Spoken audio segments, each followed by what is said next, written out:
है आचार संहिता अगले महीने में लगने की संभावनाएं जताई जा रही हैं। मुख्यमंत्री भी लगातार कैबिनेट की बैठकें कर रहे हैं। आज भी कैबिनेट की बैठक हुई, फिर से कैबिनेट बैठक 2-3 दिन के बाद फिर से होगी। लगातार घोषणाओं पे घोषणाएं की जा रही हैं। हम तमाम चीज़ों के ऊपर बातचीत करेंगे कि आखिरकार अब कांग्रेस की क्या स्टैंड है, क्योंकि विधानसभा चुनाव है। बीजेपी भी अपने जोर शोर से चुनाव की तैयारी में है। कांग्रेस की क्या तैयारियां हैं, इन बातों को लेकर के आज हम नीलम अग्रवाल जी के पास आए हैं। नीलम अग्रवाल जी कांग्रेस पार्टी की वरिष्ठ नेता है, इनसे पूछ लेते हैं।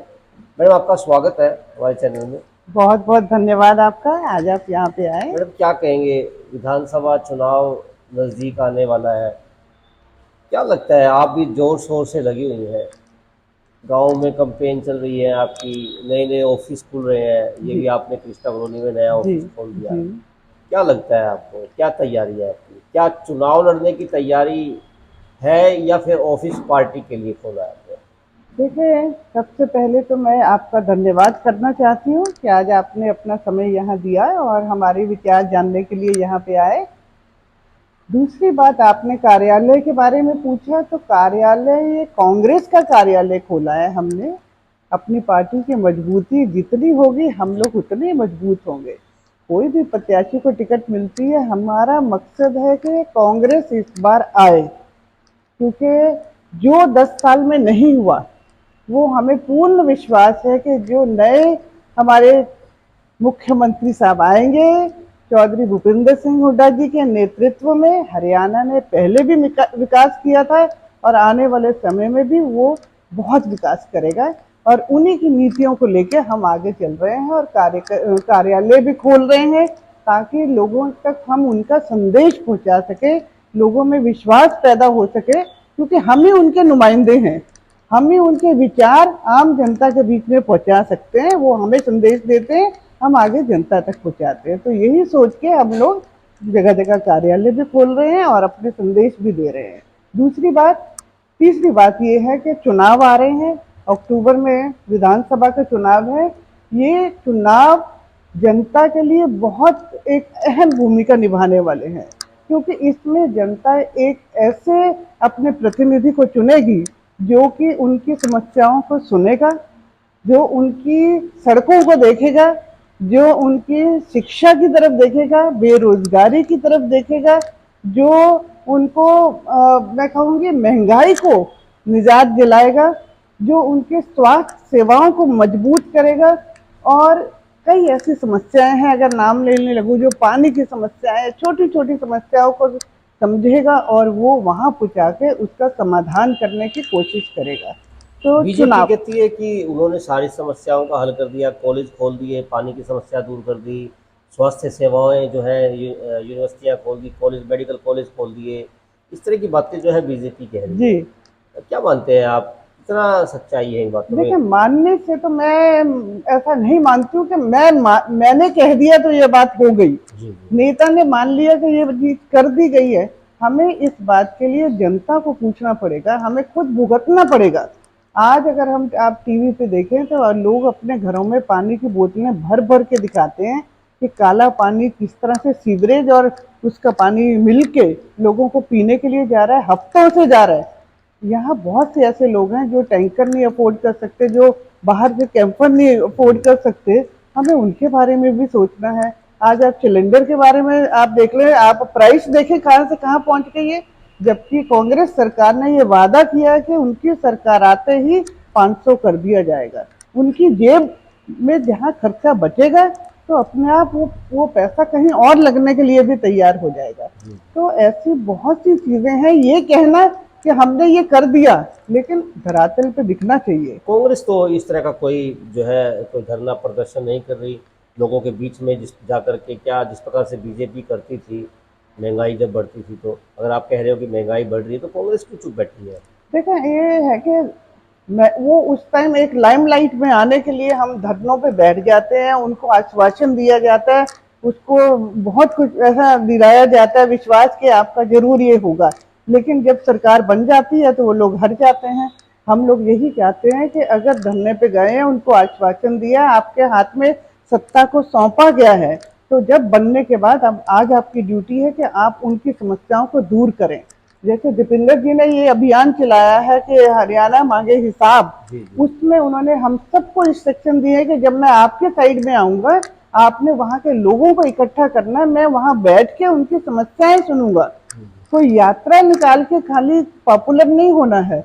उन्होंने लोगों के बीच में जाके उनका विश्वास जीतने के लिए समस्याएं सुनेंगे, मैनिफेस्टो में डालेंगे, और जिससे कि हम उनका समाधान कर सके। तो बहुत बड़ा प्रयास है। मैं आज भी धरने में जाके आई हूँ, जहाँ लोगों को मैंने बताया कि उनका जैसे ही कार्यक्रम सेट होगा हम आपको बुलाएंगे, आप स्वयं बताना उनको, वो लीडर है, वो डेफिनेटली आपकी समस्याओं का समाधान भी करेंगे। कल जिस प्रकार से बीजेपी के प्रदेशाध्यक्ष भिवानी आए थे, उन्होंने कहा कि हिसाब मांग रहे हैं, कभी उन्होंने हिसाब दिया ही नहीं, खुद ही हिसाब नहीं दिया। उन्होंने उन्होंने एक चीज़ भी कही है कि जहाँ संस्थाएं होती हैं, कोई जो हिसाब मांगता है वो कभी चंदा नहीं देता, वही हिसाब मांगते हैं। इस तरह के आरोप भी उन्होंने लगाए हैं। क्या कहेंगी आप, जितना देखिए ये सक्सेस हो पाएगा जो हिसाब मांगे हो, जो यात्रा चल रही है, हालांकि शैलजा देवी अपनी पद यात्रा चला रही देखिए है। आरोप लगाना, और आज जनता दुखी है। अगर आप आम व्यक्ति में जाके, हम जनता को नहीं कह सकते जी कि ये आप उनको ऐसा बोले। जनता अपनी मर्जी की मालिक होती है, वो किसकी सरकार बना देती है और किसकी हटा देती है उनके हाथ में होता है। आज जनता परेशान है, हर चीज से परेशान है। तो इसमें और हिसाब मांगने के लिए आज अगर हमारे नेता सड़कों पे उतरे हैं, आम जन के पास पहुंच रहे हैं, उनके घरों में बैठ के समस्या सुनना चाह रहे हैं, उन्होंने हमारी भी ड्यूटी लगाई है कि आप जाके लोगों को मिल के आइए, उनकी समस्याएं हमें लिखित रूप में, मुझे कई ज्ञापन सौंपे गए हैं जो मैं उनके तक पहुंचाऊंगी और कोशिश करूंगी कि मैनिफेस्टो में डाला जाए कि सरकार बनते ही ये काम होगा।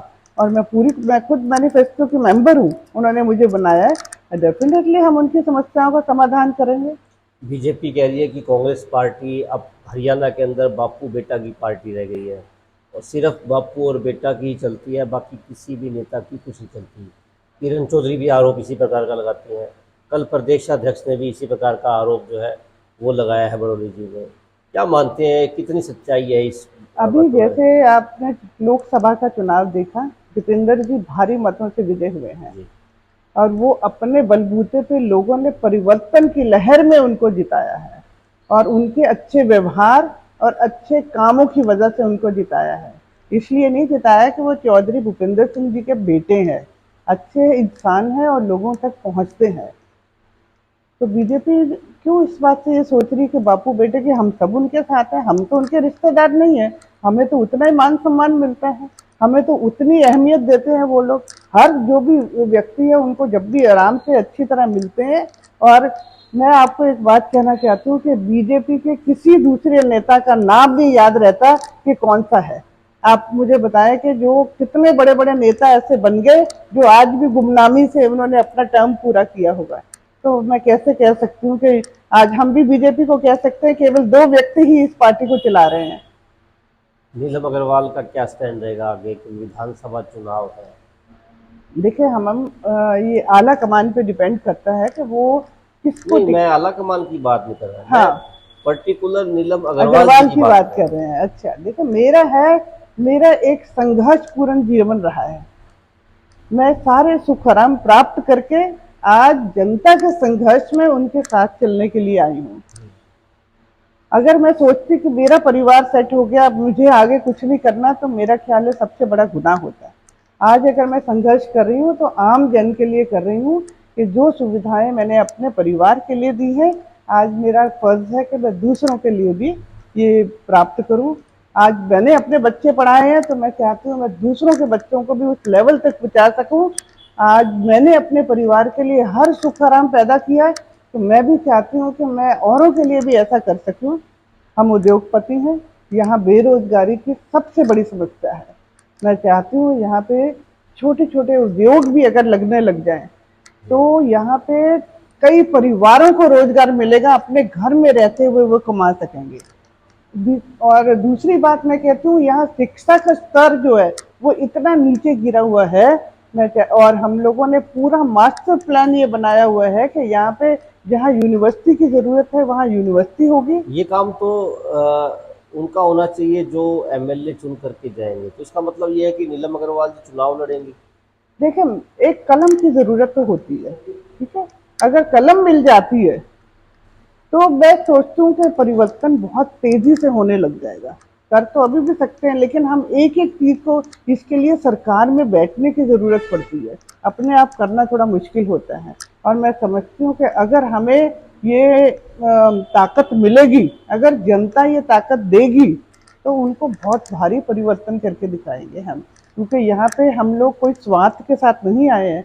स्वार्थ केवल एक है कि किस तरह हम दूसरे लोगों के लिए कुछ कर सकें, किस तरह हम यहाँ पे सुविधाएं क्रिएट कर सकें, जिसके लिए ये लोग वोट डालते हैं। एक इंसान की वोट लेना, उसके 5 साल गिरवी रख देना होता है। किस प्रकार की तैयारियां जो है नीलम अग्रवाल कर रही हैं, जनता के बीच में किस तरह का, जनता के बीच में जा रही है तो जनता क्या चाहती है?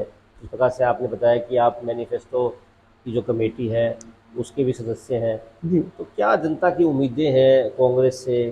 किस प्रकार का मैनिफेस्टो जो है कांग्रेस वो तैयार करेगी? जनता की उम्मीदों पर किस प्रकार से खरा उतरेगी? क्योंकि जनता जो है अपने लिए बहुत सारी सुविधाएं चाहती है, लेकिन नेता क्या होता है, कोई कहावत नहीं है कि जब चुनाव आते हैं तो नेता जो है सबके चरणों में होता है और चुनाव जीतने के बाद जनता उनके चरणों में आ जाती है। सही बात है। तो इस तरह सुनने की में तो यही आता है, और आज तक होता भी यही जी रहा जी, है। हम इस प्रैक्टिकली यही चीज़ें चल रही हैं। हम इसी परिपाटी को बदलना चाहते हैं। क्यों बदलना चाहते हैं? क्योंकि मैं इस चीज में विश्वास रखती हूँ कि वोट के हकदार, हम एक वोट के हकदार तभी होंगे जब हम उस वोट का कर्ज चुका सकेंगे। आप किसी भी एमएलए हो, एमपी हो, मंत्री हो, कैसे भी हों, ये चीज जरूर जानने का होना चाहिए कि उनको बनने के बाद क्या करना है। एक डॉक्टर अगर पास करता है तो उसको ये पता होता है, मैंने एक हॉस्पिटल खोल के मैंने यहाँ सर्जरी करनी है, मैंने अपने पेशेंट को ठीक करके भेजना है। तो एक एमएलए अगर बनता है, उसको अपने ये उसको फ्यूचर का पता होना चाहिए, प्लान्स होनी चाहिए उसके पास कि मैंने बनने के बाद क्या करना है। और हमारे पास वो मास्टर प्लान हैं। नीलम अग्रवाल जी अपने आप को कहाँ खड़ा पा रही हैं? क्योंकि कांग्रेस ने इस बार जो है सर्वे की रणनीति बनाई जी। है, कुछ फॉर्म भी भरवाए गए हैं, बायोडाटा जो है वो मांगा गया है, जो जो चुनाव लड़ने के इच्छुक है। तो आपने भी मेरे ख्याल से फॉर्म भरा जी, होगा। बिल्कुल बिल्कुल, मैंने फॉर्म भी भरा है, इंटरव्यूज भी हुई है, और उनके यहाँ पे आ भी रहे हैं लोग, हमारे से मिल भी रहे हैं। और मैं यही कोशिश करते हैं, हर हम प्रत्याशी हैं और हर कोई अपनी तौर पे मेहनत कर रहा है। तो सर्वे में कहाँ खड़ा पा रही है? क्योंकि भिवानी में तो बहुत सारे लोगों ने फॉर्म भरे हैं, कोई बात नहीं। लाइन लंबी है। क्या लगता है कि लाइन मेरिट में, क्योंकि मेरिट अगर नहीं होगी देखिए, तो। हर प्रत्याशी सोचता है मैं नंबर 1 पे हूँ, जी जी। ठीक है। ये तो एग्जामिनर ने देखना है कि किसका आंसर सही होगा, कितना आंसर हाँ, परफेक्ट क्योंकि होगा। इस पेपर में तो नकल भी नहीं चलेगी। नकल नहीं अलग से चलेगी तो। है। हम लोगों की एक तो कैपेसिटी होनी चाहिए ये परिवर्तन लाने की, हम लोगों की सोच होनी चाहिए परिवर्तन लाने की, हम लोगों की एक ऐसी डेडिकेशन होनी चाहिए, मैं कहूंगी कि हम इसको बदल सकें। जी जी जो जी। हालात हैं, अगर वही 5 साल जो पहले हुए, या 10 साल या 50 साल, अगर मैं कहूँ कुछ भी कहें पहले हुआ है, अगर उसी को रिपीट करना है तो बेटर चुनाव नहीं लड़ना चाहिए। मैं उसमें विश्वास रखती हूँ। अगर हम परिवर्तन ला सकते हैं तभी हम इस मैदान में उतरें, और अपना निजी स्वार्थ छोड़ के हम तब उतरें, तब तो हम किसी लेवल तक पहुंच सकेंगे। जी जी। अदरवाइज हम भी उसी दायरे में फिर आगे बढ़ जाएंगे, फिर लोगों की उम्मीदें टूटेंगी। आज अगर कांग्रेस पार्टी हम लोगों पे विश्वास करती है, मैं कभी अपना नाम नहीं लेती, मैं कहती हूँ हम सभी लोग, सभी अच्छे लोग हैं, किसी के साथ हमारी वो नहीं है। जिसको वो कहेंगे पूर्ण संपूर्ण उनके साथ खड़े होकर हम पार्टी की मजबूती के लिए सब काम करेंगे।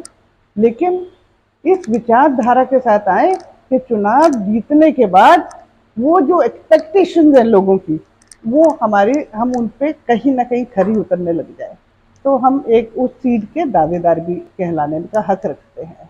भिवानी के संदर्भ में अगर बात की जाए तो भिवानी में क्या मानते हैं आप कि क्या कमियां जो है वो रह गई है, जो अगर आप आते हो तो आते ही आप पूरा करोगे? क्योंकि सरकार ये कह रही है कि हमने सभी स्थितियों को संपूर्ण कर दिया है।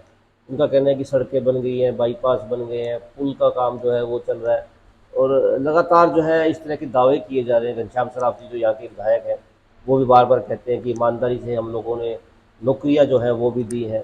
क्या मानते हैं नीलम अग्रवाल जी, क्या कहेंगे इस मामले को लेकर? देखिए, ईमानदारी के साथ अगर मैं कहूँ, मुझे तो किसी क्षेत्र में विकास लगता नहीं है। जी। आप सड़कों की बात करें, सड़कें ऐसी बनी है कि एक बरसात में टूटने लग जाती हैं। पुल ऐसे बने हैं कि जो गिरने लग जाते हैं। पानी की समस्याओं का ये हाल है कि अभी तक हम लोग एक किस सदी में जा रहे हैं और हम किस कहाँ कैसा पानी पी रहे हैं। बेरोजगारी की हालत ये हो गई है कि पढ़ा लिखा बच्चा एक अच्छी नौकरी नहीं पा रहा है। एक सिक्योरिटी की ये हालत हो गई कि कहाँ पे बलात्कार हो रहे हैं, कहाँ ड्रग्स चल रही है, कहाँ किडनैपिंग चल रही है। आज ही मुझे एक ऐसा परिवार मिला जो अपने घर से निकला और उसका पूरा सामान चोरी हो गया। उसने कब से एफआईआर कराई हुई है और मेरे रिक्वेस्ट करके वो रो रहे थे कि हमारा ये किसी तरह से कराएं। हम अगर इन चीज़ों में से निकल रहे हैं तो हम कहाँ से कह सकते हैं कि यहाँ पे उनके दावे हैं। जी जी। हमने इसके लिए धरातल पे उतरी है। मैं समझती हूँ एक सही राजा वो होता है जो रात को निकलता है ये देखने के लिए कि मेरी जनता भूखी तो नहीं रह गई है, मेरी जनता को कहीं घर तो नहीं है, कहीं छत तो नहीं है। ये जो देखने के लिए हम निकलते हैं। कूड़े का निपटान देख लीजिए क्या हाल है, सड़कों पे किस तरह से कूड़ा पड़ा है। अनहाइजीनिक देख लीजिए, सिविल हॉस्पिटल्स देख लीजिए। एक मंत्री आता है तो उसको सारी सफाई करने लग जाते हैं। तो एक आम जनता के लिए क्यों नहीं ये सब कुछ हो पाता? ये मंत्री और ये पद भी तो एक यही जनता दिलवाती है। तो इसका जवाब तो जनता देगी, हम लोग नहीं देने वाले होते हैं। हम तो एश्योर करा सकते हैं। हम लोग अपने लीडर से जाकर मिलते हैं, हम उनकी पॉलिसीज जानते हैं और वो जनता तक पहुंचाते हैं कि इस बार ये परिवर्तन आएगा और जरूर आएगा। नीलम अग्रवाल जी खुद एक इंडस्ट्रियल है, चाहे तो लोगों को काफ़ी रोजगार भी दे सकते हैं। बिल्कुल। तो भिवानी के संदर्भ में क्या सोचा है आपने कि भिवानी में काफ़ी युवा है जो जी पढ़ लिख करके बेरोजगार घूम रहे हैं, जी जैसा कि आपने अभी कहा जी। है। बिल्कुल। इतनी पढ़ाई होने के बाद भी अगर बेरोजगारी है तो कहीं ना कहीं आपको नहीं लगता कि उन लोगों को स्टैंड अप करना चाहिए ताकि वो भी अपना रोजी रोटी आराम से ईमानदारी से कर सके? वो बिल्कुल कुछ ऐसी जगह पर ना जाए जिससे उनको दिक्कत हो सके, उनके परिवारों को दिक्कत हो सके। सही बात कह रहे मतलब मेरा कहना है कि क्राइम की दुनिया में ना जाए। तो अगर वो उनका पेट भरा होगा, अगर उनको अच्छी नौकरियां मिलेंगी तो वो क्राइम की तरफ नहीं जाएंगे। क्या कहेंगे आप? हम ये कह देखिए, हम ये सोचते हैं कि अगर हम किसी घर का बेटा या बेटी या जो भी इंसान है, अगर उसकी जॉब लगी होगी या काम में होगा तो वो उस घर में संपन्नता अपने आप आने लग जी जाएगी। जी। उसको गलत रास्ते पे चलने का समय नहीं मिलेगा क्योंकि वो सुबह से शाम तक ड्यूटी करेगा। हाँ जी। तो हम लोगों से चाहते हैं कि चाहे लघु उद्योग लगाएं। हम शुरुआत तो इससे कर सकते हैं कि छोटे छोटे लघु उद्योग जगह जगह सेट करते हैं। एक इंसान अगर वो चला रहा है तो वो 4 परिवार को या 2 परिवार को या 5 परिवार को वो जॉब भी दे जॉब सक भी रहा है। दे सकते हैं। हम लोग उस शिक्षा प्रणाली से चल रहे हैं जहाँ पे केवल नौकरी ही जी जी। चलाई जाती है। और आज हमें वो बदलनी है शिक्षा प्रणाली, ताकि हम लोग क्रिएटिव बने, हम लोग क्रिएट कर सकें। हम वो चीज़ें करें, हम शॉप्स खुलवा सकते हैं। हम ऐसे अगर हम यहाँ एजुकेशन लेके आए, कितने टीचर्स को जॉब मिलेगी। यूनिवर्सिटी सेटअप होगी तो कितने यहाँ पे लोग काम करेंगे। अगर हॉस्पिटल्स अच्छे बन जाएंगे तो हम मैं कहती हूँ कितने लोगों को एम्प्लॉयमेंट भी मिलेगा और लोगों की सेवाएं भी उपलब्ध होंगी। तो ऐसे बहुत से डिपार्टमेंट हम लोग सेट कर सकते हैं। केवल विजन होना चाहिए कि मुझे ये करना है। अगर आप ये सोच के आएंगे कि मुझे ही कमाना है, मैंने इलेक्शन में इतना लगा दिया, पहले ये कर ले फिर अगले इलेक्शन की तैयारी कर ले, तो मेरे ख्याल है ये देश और ये लोग इसी तरह सफर करते रह जाएंगे। मेरा एक आखिरी सवाल है आपसे। पहले भी आपने कांग्रेस ज्वाइन की थी, जी किरण चौधरी जी के नेतृत्व में आपने उनकी मदद भी की थी जब चुनाव था जी लोकसभा का। जी अब किरण चौधरी जी बीजेपी में जी। चली गई, तो कहीं आपका भी उनके साथ जाने का मन तो नहीं है? हालांकि उनको गए तो काफ़ी दिन हो चुके हैं। नहीं नहीं, ऐसी ये आपने प्रश्न भी गलत किया है। ये उनका निजी मामला है कि वो उसमें चली गई है या वो कहाँ जाती या ना जाती, मुझे इससे कोई फर्क नहीं आपने पड़ने वाला उनको है। मतलब उनका साथ आपसे छूट चुका है? साथ टूटना ही, ऐसे सामने मिलते हैं तो हम नमस्ते एक नहीं, वो दूसरे तो को, एक वो तो दूसरी हर बात एक है, नेता से पारिवारिक। करते हैं। बिल्कुल, वो तो कोई होना भी चाहिए। कोई ऐसी बात नहीं है, लेकिन हमें हुड्डा साहब के, चौधरी भूपिंदर जी के कामों में वो दिखाई दिया, उनकी जो उन्होंने पहले किए कि ये इंसान धरातल पे काम करने वाले हैं। प्लॉट देने को बोला तो दिए हैं प्लॉट, उन्होंने सड़कों का अच्छा निर्माण किया तो किया है, बिजली की प्रोवाइड किया तो किया है, किसानों के लिए किया है तो ये प्रोवाइड की है, जॉब क्रिएट की है तो दी है उन्होंने। तो जब इंसान इस लेवल तक पहुंचता है तो उसके साथ हम कंधे से कंधा मिला के खड़े होते हैं कि हम भी साथ लगेंगे तो उनके और कंधे मजबूत होंगे। हम अपनी योग्यताओं के साथ, पूरे संसाधनों के साथ हम इस पार्टी में आए हैं और इस पार्टी को बहुत मजबूती देंगे। हम देंगे, लेने की बात नहीं कर रहे हैं जी।